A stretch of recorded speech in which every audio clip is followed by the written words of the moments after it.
बिस्मिल्लाहिर्रहमानिर्रहीम। अस्सलाम वालेकुम स्टूडेंट, कैसे हैं आप लोग। मैं उम्मीद करता हूँ कि आप लोग खैरियत से होंगे। स्टूडेंट, आज का जो हमारा ये लेक्चर है, लेक्चर नंबर 15 है, 9th क्लास और प्री 9th क्लास का। और आज के इस लेक्चर में हम डिस्कस करने जा रहे हैं 2.6 इक्वेशंस ऑफ मोशन। तो स्टूडेंट्स, इक्वेशन ऑफ मोशंस क्या होती हैं, इसके बारे में थोड़ा सा मैं लिटिल बिट इंट्रोडक्शन दे देता हूँ। न्यूटन ने 3 तरह की इक्वेशन जो है वो ड्राइव की हैं, जो कि सर्टन बॉडीज़ के लिए हैं, जो कि मूव करती हैं सर्टन वेलोसिटीज़ के साथ। ठीक है, उनकी वेलोसिटी पहले इनिशियल वेलोसिटी कुछ ना कुछ होती है, और पॉसिबल है कि इनिशियल वेलोसिटी 0 भी हो सकती है। उसके बाद फिर वो मूव करती हैं तो उनकी वेलोसिटी बढ़ती है, और कुछ टाइम के बाद उनकी वेलोसिटी vf हो जाती है। और उसके बाद सारी बात है, जब वेलोसिटी में चेंज आएगी तो क्या होगा स्टूडेंट, जब वेलोसिटी में चेंज आती है टाइम के लिहाज से तो क्या होता है, एक्सेलरेशन प्रोड्यूस होगा। तो फिर इस तरह हमारे पास स्पीड टाइम ग्राफ से रिलेटेड अगर हम अपनी इक्वेशन ऑफ मोशन को ड्राइव करना चाहें तो हम ड्राइव कर सकते हैं।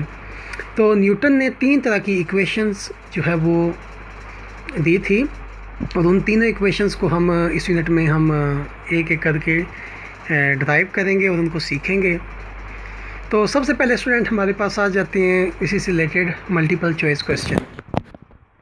तो a car traveling at 10 meter per second acceleration uniformly at 2 meter per second, so its velocity after 5 second will be dash meter per second। अच्छा स्टूडेंट्स, यहाँ पे आप ज़रा देख लें कि एक कार है जो कि ट्रैवल कर रही है 10 मीटर पर सेकंड के 10 मीटर पर सेकंड वेलोसिटी के साथ यूनिफॉर्मली एट 2 मीटर पर सेकंड स्क्वायर। ये आपके पास एक्सेलरेशन दिया हुआ, तो इसका यूनिट यहाँ पे -2 है। ठीक है, इसको ठीक कर लीजिएगा, यानी ये है ms-2। तो कार मूव कर रही है, इनिशियल वेलोसिटी उसकी दी हुई है स्टूडेंट, कितनी दी हुई है, यानी vi इनिशियल वेलोसिटी दी हुई है 10 मीटर पर सेकंड के साथ कार मूव कर रही है। तो ये vi गिवन है, आप देख लें यहाँ पे। और उसके बाद एक्सेलरेशन दिया हुआ है, ये आप देख सकते हैं student, here comes acceleration. Acceleration को कैसे रिप्रेजेंट करते हैं, a से, और a दिया हुआ है 2 मीटर पर सेकंड स्क्वायर। ठीक हो गया। और फिर उसके बाद टाइम का आइडिया दिया हुआ है कि टाइम आपका गुजर जाता है 5 सेकंड तक वो कार मूव करती है। तो आपने क्या फाइंड करना है, उसकी वेलोसिटी इन 5 सेकंड के बाद। तो हमारे पास सिंपल फार्मूला होता है एक्सेलरेशन का, आपने पढ़ा होगा, अगर नहीं पढ़ा तो चले हम इस यूनिट में पढ़ेंगे। a is equal to vf minus V I divided by T. ये हमने एक्सेलरेशन की डेफिनेशन में पढ़ा था। एक्सेलरेशन क्या होता है, change in velocity divided by time. ठीक है, तो ये एक्सेलरेशन का फार्मूला होता है। तो हमारे पास vf और vi चेक करें कि क्या क्या गिवन है। हमारे पास इनिशियली vi गिवन है, जो कि ये है। ठीक है, क्या गिवन है हमारे पास, ये vi है स्टूडेंट। हमारे पास a गिवन है, हमने vf फाइंड करना है, और t भी गिवन है। ठीक है, तो हम इस फार्मूले में पुट करते हैं। तो a की जगह हम क्या पुट करेंगे स्टूडेंट, इस साइड पे a की जगह हम इस साइड पे पुट कर देंगे फार्मूले में 2, क्योंकि a is equal to vf होता है ना। vf की जगह क्या पुट करेंगे, vf तो हमने फाइंड करना है, तो vf एज इट आएगा, माइनस vi की जगह क्या पुट करेंगे 10 डिवाइडेड बाय हमारे पास टाइम क्या है 5। तो इस 5 उधर जाके मल्टीप्लाई करते हैं तो ये हो जाएगा 10, तो वो उधर लेके जाएंगे तो क्या हो जाएगा 20। तो आई होप दैट आपको आइडिया हो गया। तो बहुत आसान है। तो vf हमारे पास आ जाएगा 20 मीटर पर सेकंड। तो ये न्यूमेरिकल था, इसी वजह से मैंने आपको खुद कराया। अदरवाइज़ आप आगे इंशाल्लाह जब इस टॉपिक को आगे कंप्लीट करेंगे तो यू विल बी एबल कि आप इंशाल्लाह इस तरह के न्यूमेरिकल सॉल्व करने के काबिल हो जाएंगे। ठीक है, उसके बाद है कि 1 मीटर पर सेकंड को कन्वर्ट करें किलोमीटर पर आवर में। तो स्टूडेंट ये ज़रा सीख लें कि मीटर पर सेकंड से किलोमीटर पर आवर में कैसे चेंज करते हैं। सबसे पहले तो आपको ये पता होना चाहिए कि एक जो हमारे पास होता है 1 किलोमीटर, इसमें कितने मीटर होते हैं, 1000 मीटर होते हैं, 10⁻³ मीटर होते हैं। ठीक है, तो अगर हम कहें कि 1 मीटर में कितने किलोमीटर होते हैं तो ये भी पॉसिबल है। तो फिर ये इधर आके डिवाइड हो जाएगा, यानी 1 मीटर में 1 डिवाइडेड बाय 10⁻³ किलोमीटर होते हैं, ठीक है। तो ये भी पॉसिबल है। तो फिर हम क्या करेंगे, अगर हमने 1 मीटर से किलोमीटर में चेंज करना है तो 10⁻³ से यानी 1000 से डिवाइड करना है। और इसी तरह अगर हम चेंज करते हैं स्टूडेंट, अब आपको पता है कि 1 आवर में कितने सेकंड होते हैं। 1 आवर में आपके पास सेकंड आ जाते हैं 60 minute multiply by 60 second, that is 3600 second. अगर आप 1 सेकंड से आवर में कन्वर्ट करेंगे तो सारी बात है, फिर क्या आएगा आपका आ जाएगा 1 second is equal to 1 divided by 3600 hour, ठीक हो गया।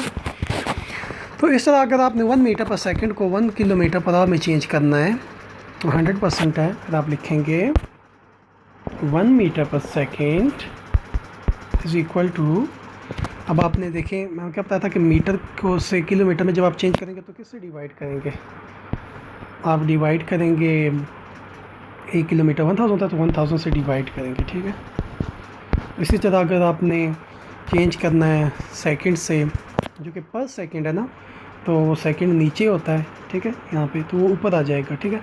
तो वो मल्टीप्लाई आप किससे करेंगे, मल्टीप्लाई आप इसको करेंगे 3600 से, तो ये 2 0 और ये 2 0 कैंसिल हो जाएंगे। वो 36 डिवाइडेड बाय आप 10 करेंगे तो स्टूडेंट आंसर क्या आएगा, 36 डिवाइडेड बाय 10 का आंसर क्या आता है 3.6, तो ये आपका आंसर आ जाएगा। उसके बाद आगे चलते हैं स्टूडेंट्स शॉर्ट क्वेश्चन की तरफ। Drive equation, first equation of motion को आपने ड्राइव करना है। सो इसके लिए प्रीवियस सिचुएशन कुछ इस तरह आपको शॉर्ट में भी आ सकता है क्वेश्चन और ये लॉन्ग में भी आ सकता है। तो consider the body moving with initial velocity vi in a straight line with uniform acceleration a, कि आपके पास कोई भी बॉडी है, ठीक है, एक स्ट्रेट लाइन में मूव कर रही है, ऐसे इस लाइन में मूव कर रही है और उसकी इनिशियल वेलोसिटी कितनी है 0। नहीं, अगर लाजमी नहीं कि आप 0 ही लें हमेशा, ठीक है। अगर वो किसी सर्टेन वेलोसिटी के साथ मूव करे तो वेलोसिटी 0 तो नहीं होगी, तो उससे कोई भी वेलोसिटी हो सकती है v है, ठीक है। फिर कुछ टाइम गुजरने के बाद वो यहाँ पे इनकेस अगर आ जाती है तो, ठीक है, इनकेस पहले वो कहाँ पे थी, वो अगर पहले इस लोकेशन पे थी उसकी वेलोसिटी vi थी और फिर वो वहाँ पे पहुँच गई है, इसकी वेलोसिटी क्या आ गई है vf। कुछ टाइम t गुजरने के बाद उसकी वेलोसिटी में चेंज आया, ठीक हो गया। सही बात, जब वेलोसिटी में चेंज आएगी तो कुछ ना कुछ एक्सेलरेशन भी होगा, ठीक है।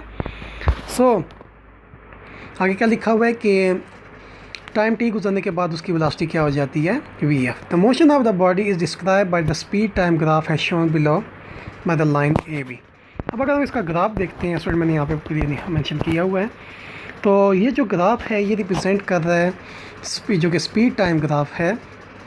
इसे हम कह सकते हैं कि अगर हमने एरिया अंडर द ग्राफ हम चेक करें, देखें ना, ये जो एरिया है, इस एरिया को अगर हम देखते हैं तो इससे हम मुख्तलिफ डेरिवेशन कर सकते हैं। इसे हम फाइनल वेलोसिटी का भी अंदाज़ा लगा सकते हैं, इसे हम डिस्टेंस कार ने जो मूव किया वो भी फाइंड कर सकते हैं, ठीक है। हम मुख्तलिफ तरह की डेरिवेशन की जा सकती हैं। यहाँ पे इस ग्राफ से जो हम फाइंड करने जा रहे हैं वो है हमारी vf, फाइनल वेलोसिटी कैसे यहाँ से हम फाइंड करेंगे, ठीक है। तो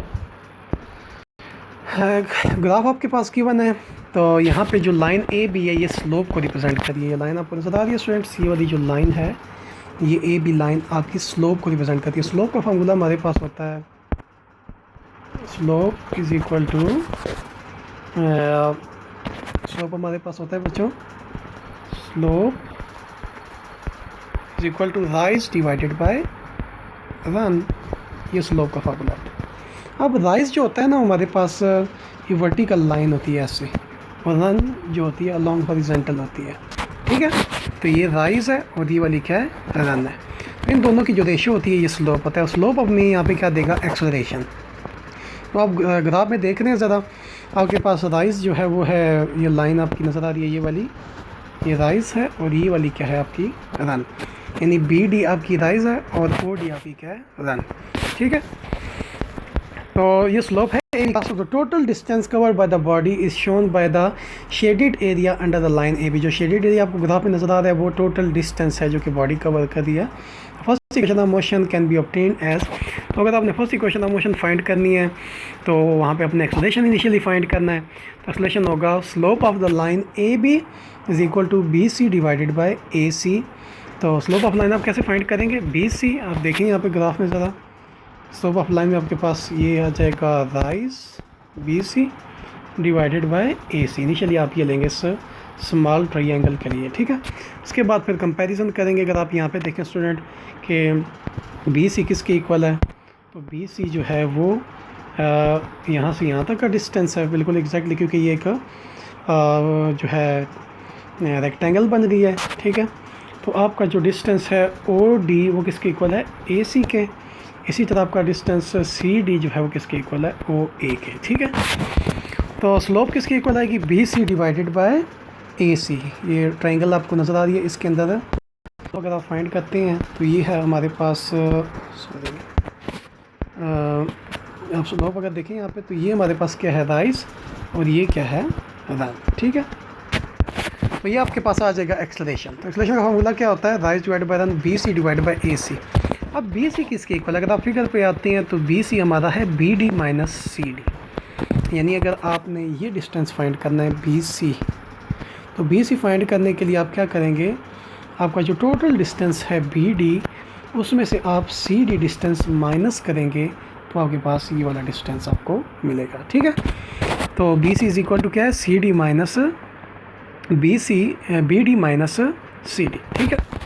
आप उसकी जगह ये पुट करेंगे, आप देखें यहाँ पे पुट किया गया, यहाँ पे ये यहाँ पे पुट किया गया, और डिवाइडेड बाय नीचे हमारे पास ए सी है। तो ए सी किसके इक्वल है, ग्राफिकल से देखते हैं, ए सी आपका स्टूडेंट इक्वल आ जाता है ओ डी के। अगर आप फिगर से देखें, मैं बता चुका हूँ, ये वैल्यूज़ आप पुट करेंगे, बी डी की जगह वी एफ, सी डी की जगह वी आई, और ओ डी की जगह टी ग्राफ से। तो आपके पास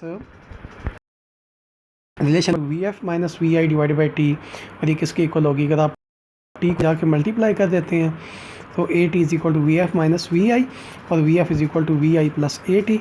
तो ये आपकी डेरिवेशन आ गई है फर्स्ट इक्वेशन ऑफ मोशन। बाकी जो दो इक्वेशंस हैं स्टूडेंट, वो आपकी लॉन्ग में आएंगे आपके पेपर में। तो आई होप दैट आपको आज का लेक्चर समझ आया होगा। और ज़्यादा अगर आपको कोई प्रॉब्लम हो, कोई इशू हो, तो आप लाजमी कमेंट बॉक्स में कमेंट करें, या फिर जो है मेरा नंबर दिया हुआ है नोट्स के ऊपर, उसके थ्रू भी मेरे साथ रखते हैं। अपना ख्याल रखिएगा। अल्लाह हाफिज़, थैंक यू।